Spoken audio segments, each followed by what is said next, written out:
종교가 없는 자들이 봤을 때 기독교는 이해할 수 없는 것 투성입니다. 마치 배달한 형제가 한 아버지를 두고 상속을 독차지하고자 싸움질을 하는 모습을 주제로 한 세상에 흔해 빠진 드라마를 보는 것 같으니까요. 내가 진짜 후계자다. 정통이다. 공이 크다면서 한국교회는 박혁에 대해 시기와 질투 그리고 모함을 일삼으니 말입니다. 이와 같이 박혁을 두고 기본이 한국교회나 성경 사역을 지지하는 자들이 서로가 진정한 후계자라 우기는 한편 박혁을 마치 배달한 형제로 여겨 그에 대한 지적을 일삼으며 온갖 모함과 계략과 억지에 어거지가 난무하는 지금 상황에 그들은 마치 아버지의 이름을 위해 싸우는 것처럼 구니 배달한 형제가 따로 없어 보일 뿐이란 것이죠. 한국교회의 문제 중 하나는 사람을 높인다는 것입니다. 교회 목사를 높이고 박혁과 같은 사역자를 높이는 것, 도를 지나치게 넘어 신격화하는 발언을 서슴지 않는 두 진영의 광신도들을 보면 이게 기독교가 맞냐는 것이죠. 사람을 우상으로 만들어 그것을 높이는 발언을 아무런 거리낌 없이 하는 것 자체가 하나님 보시기에 합당하지 않다는 것을 인정하지 않는 것인데 이건 무지가 아니라 근본부터 잘못된 종교 생활을 하는 자들이 만들어낸 악행 중의 하나일 뿐입니다. 다음으로 사람의 지혜로 만든 신학, 철학, 교리에 지나치게 의존하는 경향이 매우 짙다는 것입니다. 성경의 말씀 그대로 수용하기보다는 신학과 교리로 대표되는 인간의 이해와 해석을 우선시하여 주님의 부활 후 있었던 사도행전과 초대교회의 모습은 없어지고 이 모든 것은 그 시절로 끝이 났다며 이를 당연히 여김으로 주님의 말씀에 대적을 하고 성령 모독을 일삼고 있으니 기독교라고 할 수도 없는 지경이지만 그들은 여전히 자신들이야말로 아버지의 이름을 지키기 위해 그분의 사랑을 전하기 위해 주님의 일을 이어서 하기 위해 고군분투하는 자들로 여기나 정작 성경에 기록된 말씀대로 이를 믿음으로 행함 없음은 물론 이로 인한 갈등과 분열은 계속되고 성령 사역에 대한 그들의 편견과 독단적인 해석이 두드러진 교회에 부흥은커녕 신자들이 해마다 교회를 떠나고 부교육자를 뽑지도 못하는 지경에 세상으로부터는 개독교란 비판을 받으면서도 이런 방구조차 하지 못하는 지경이니 이게 과연 아버지의 이름을 위해 싸우는 자의 모습이냐는 것입니다. 그러한 자들은 삐뚤어진 종교적 편견과 허세에 빠진 자들일 뿐입니다.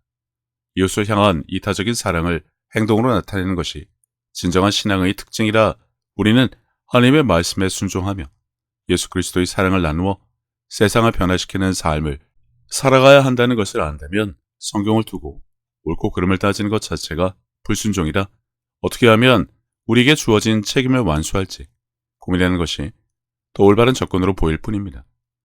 그러나 요한은 반대로 박혁에 대한 지적과 모함을 위해 성경을 짜맞추다 못해 조작하는 모습은 마치 배달한 형제 중에서도 본부인 말고 다른 여자를 통해 낳아 들여온 자식이 자신이야말로 진정한 후계자요 가문의 명예를 위하는 척하면서 모든 것을 독차지하고자 친자식 행세를 하려고 군다면 이해가 빠를까요?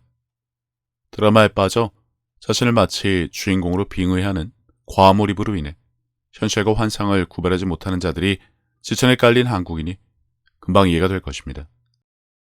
모든 기독교인의 목표가 되어야 하는 성경에 기록된 하나님의 뜻을 이루는 것이 바로 아버지의 이름을 위해 사는 것으로 봤을 때 언뜻 보기에는 그럴듯하지만 아버지의 이름을 위한다는 미명 아래 무엇이 진정으로 아버지를 위하는 것인지를 두 가지 측면에서 살펴보겠습니다.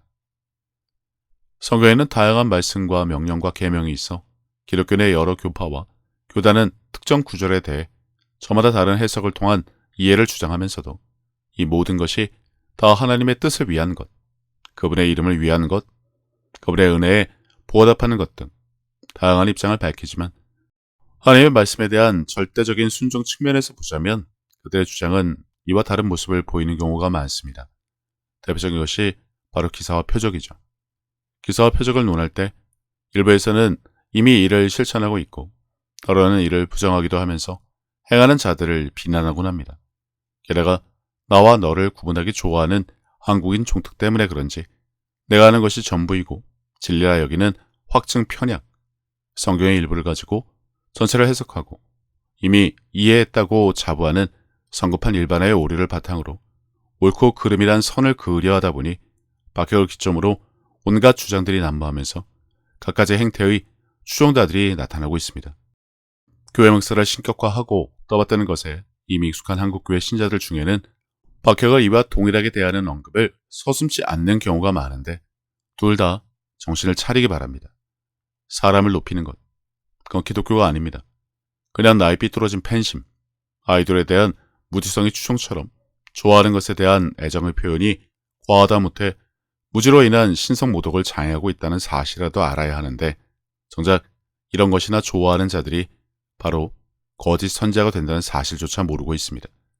돈과 명예, 사람의 칭송을 더 사랑하는 자는 바로 하나님과의 관계에서 이미 떨어지고 끊어진 자이기 때문에 주님은 이를 두고 설사 그들이 주의 이름으로 권능을 행해도 도무지 알지 못하는 자로 지정하시며 용두삼이 변절자가 된 그들의 행위를 불법이라 하신 것이지 표적을 불법이라고 지칭하신 것이라는 억지는 오직 한국교회만 마치 대단한 것을 발견한 것처럼 유레카나 외치고 있을 뿐입니다.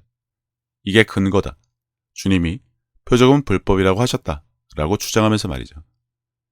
누누이 말하지만 헬라어 아노미아가 바로 이 불법에 쓰인 단어인데 뜻을 찾아보면 기사와 표적, 권능 행함을 불법으로 칭하는 단어가 아니란 것을 알 것입니다. 첫 번째 측면, 그냥 좋은 게 좋은 것이라는 개념으로 보자면 두 진영 다 아버지의 이름을 위한다고 하니 서로의 입장 차이란 것이 있을 수 있고 그 이유가 되는 것은 성경에 대한 분석과 이해는 신학과 교리와 철학의 바탕을 두기 때문에 어차피 사람이 지혜로 만들어낸 한계가 있을 수 있으니 무제한 부분도 있을 수 있음을 일부 인정해 주므로 포용적이고 협력적인 접근 방식으로 공동의 목표를 이루어 보자고 할 수 있겠으나 어린 반푼어치도 없는 소리입니다.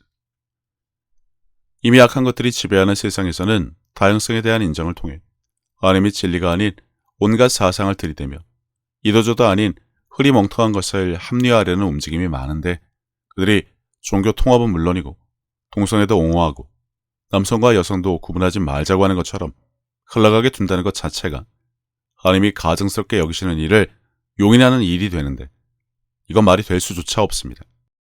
그러니 진리의 말씀을 제 멋대로 해석하고 악용하는 것을 방치하고 용납하는 것 자체가 단순한 신학적 해석의 차이에 대한 인정이 아닌 다양성에 대한 동조를 함으로 하나님의 말씀에 대한 대적이란 것부터 알아야 할 것입니다. 그래서 결코 용납될 수 없습니다. 두 번째 측면, 하나님의 말씀은 예배나 협상이나 거래가 통하지 않습니다. 절대자, 진리의 말씀이라고 하면서 이를 내 멋대로, 내 입맛대로, 내 수준으로 끌어내려 내 이해와 주장을 정당화하려는 수단과 목적으로 사용하면서 아버지의 이름을 위한다니 얼토당토 않다는 것입니다. 구약 성경부터 신약 성경에 이르기까지 성경에는 하나님께서 기사와 표적을 통해 우리를 향하신 그분의 사랑과 능력과 주권 그리고 성품을 나타내시고 그분의 백성과 소통하기 위해 일하신 수많은 기록이 있습니다. 출애굽기에 기록된 수많은 사건들이 바로 그 증거죠. 기사와 표적은 단지 신약 성경에만 있던 것이 아니란 사실조차 모르는 한국교회는 여전히 구약과 율법을 운운하지만 그 안에서 하나님이 이미 보여주신 기사와 표적을 발견하지 못한 채 단지 박혁 하나 잡아보려고 기사와 표적을 부정하는 것은 성경 자체에 대한 이해조차 없다는 것밖에 되지 않습니다. 나더러 주여 주여 하는 자마다 다 천국에 들어갈 것이 아니요 다만 하늘에 계신 내 아버지의 뜻대로 행하는 자라야 들어가리라. 말씀에서 보는 것처럼 성경은 실제로 아버지의 뜻을 행하는 것의 중요성을 강조하고 있습니다. 이 구절에 기록된 아버지의 뜻에는 주님을 사랑하고 믿고 구주를 섬기며 서로 사랑하고 성령의 내주로 권능을 받아 예수 이름은 물론 천국 복음을 전하고 행동으로 믿음을 나타내는 것이 포함됩니다. 참고로 주님은 아버지께 보고 들은 것만 말한다고 하셨으니 신약 성경에 기록된 주님의 말씀은 곧 하나님의 말씀이란 것을 안다면 신구약을 넘나드는 기사와 표적은 하나님의 능력과 사랑의 표현으로 볼 수밖에 없으며 그분의 뜻을 이루기 위한 도구로 사용된 것을 알아야 합니다만 한국교회 편협한 주장을 위해 성경을 악용하지만 정작 구약부터 이러한 기사와 표적이 있어 왔던 것조차 부정하지 못하는 이유는 무엇일까요? 성경에 기록된 모든 기사와 표적은 사도와 제자들이 죽으면서 다 끝났다는 주장이 과연 옳다고 생각합니까? 마치 구약부터 이어진 하나님의 사랑이 신약에 와서 끊어지고 이제부턴 오직 말씀, 오직 믿음만 구호처럼 외치면 된다고 성경에 기록된 듯 구는 것이 과연 맞을까요? 예수님이 보여주신 기사와 표적은 곧 하나님의 사랑을 대변하는 것임에도 불구하고 것이 없다, 끝났다라니 이게 제정신이 아니는 것입니다. 성경의 기사와 표적에 대한 이야기를 하나님의 뜻과 능력의 표현으로 인정한다면 그 타당성을 부정하는 것은 모순으로 보일 수밖에 없다는 것입니다. 성경은 도덕적 선과 초자연적 현상을 모두 포함하여 기독교 신앙에 대한 총체적인 그림을 이미 보여주었습니다. 그의 기사와 표적을 한시적 이벤트로 여겨 이를 무시하는 것은 하나님의 본성과 다양한 방식으로 피조물과 상호 작용하고자 하시는 그분의 열망에 대한 이해를 제한할 수밖에 없고, 좋게 말해서 이런 것이 결국 하나님을 사랑하지 않고 믿지 않는다는 결론밖에 남지 않습니다. 예수께서 대답하여 이르시되 사람이 나를 사랑하면 내 말을 지키리니 내 아버지께서 그를 사랑하실 것이요 우리가 그에게 가서 거처를 그와 함께하리라. 주님의 말씀은 곧 하나님의 말씀이라는 사실을 다시 언급할 이유조차 없으니 주님을 사랑한다는 한국교회, 주님의 말이 무엇인지는 알고 이를 지키고 있습니까? 나를 믿으면 내가 한 일을 그도 할 것이라 하셨는데 여기서 믿는 자는 제자라며 성경에 있지도 않은 말을 지어내 주장하는 자가 있는 바당에 없다, 끝났다, 방언하면 안 된다는 억지나 부리는 자들이 다름 아닌 교회라뇨. 하나의 성경을 두고 누구는 표적을 행하고 누구는 행하면 안 된다는 주장. 배다른 형제의 집안 싸움이 아닙니다. 가인과 아벨처럼 하나님이 기뻐 받으시는 것은 따로 있습니다. 그것이 한국교회인지 아니면 기사와 표적을 행하는 자인지, 누구 하나님의 뜻을 따르는 자이고 그분의 이름을, 영광을 높이는 자인지 올바른 생각과 판단이 절실해 보이는 지금의 한국교회. 과연 누가 생존을 위해, 권위를 위해, 기득권을 위해, 체면을 위해, 변명을 위해 발악을 하고 있을까요? 한국교회의 주장대로 사도와 제자들이 죽음 후 기사와 표적이 끝났다고 하면 주님은 왜 성경을 보내주신다고 약속하셨으며 스데반과 빌립에 대한 기록이 어떻게 성경에 있을 수 있는지 설명이나 할 수 있을까 싶습니다. 그들의 주장대로 끝이면 주님의 사역의 필수적인 연속성, 지속성도 부정해야 하는데 이미 감히 그러고 있는 마당에 그나마 전하는 성경 말씀도 중요한 것은 다 제외하고 자신들이 할 수 있는 것들만 골라 전하는 지금, 같은 아버지의 이름을 위해 그분이 영광을 받으실 수 있게 각자 존재한다고 하지만 이 중 누구 하나는 분명 배다른 형제입니다. 상속을 이어받을 수 있는 자가 아닙니다. 너희가 내 안에 거하고 내 말이 너희 안에 거하면 무엇이든지 원하는 대로 구하라. 그리하면 이루리라. 평생 교회를 다녀도 제대로 된 기도 응답을 단 한 번도 받아본 적 없는 자들이 지천에 깔려 있습니다. 믿음이 부족해서, 간구하지 않아서, 하나님의 뜻이 아니라서와 같은 구차한 변명만 늘어놓으며 응답받지 못한 것을 정당화시키려고 하는데, 주님 안에, 그리고 말씀이 내 안에 거하지 않은 결과란 것을 알면 또 발작 버튼을 눌러 발악을 하겠지만 그 외에도 주님에 대한 믿음과 사랑이 없어 안 된다는 다른 구절을 볼 필요도 없이 자극과 조건을 갖추지 못한 자들이 한국교회에 우글거린다는 것입니다.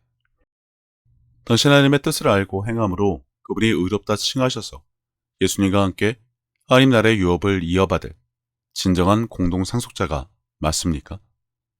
그래서 그 유업을 이어받아 주님의 일을 계속해서 이어가고 있나요?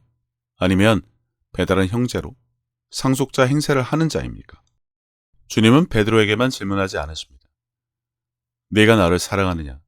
라는 질문에 뭐라도 둘러는 되겠지만 그러면 어찌하여 나의 말하는 것을 내 일을 행치 아니하느냐? 나를 사랑하면 내 말을 따르고 내가 하는 일을 그도 한다고 했는데 말이다 하는 질문에는 무엇이라 대답하실 작정이신가요? 평생 꿀먹은 벙어리로 살아도 성경을 읽고 주일 예배는 드려야겠죠. 그게 바로 당신 믿음의 수준이란 것입니다.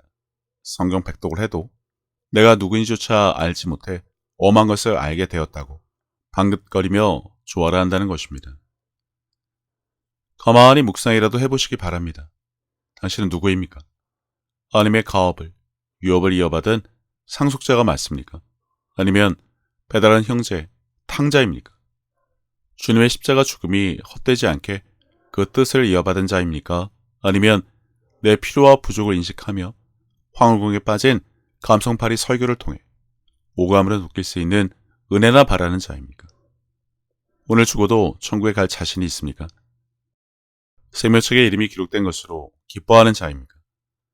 예수님을 구주로 영접은 했습니까? 하나님의 사랑을 알고 믿은 자입니까? 이 와중에 박혁이나 모함하느라 바쁩니까? 저식에 굶고 있어도 노름과 계집질에 빠진 자처럼 굴어야겠습니까? 무엇이 중요한지 아직도 모르겠습니까? 영상 마치도록 하겠습니다.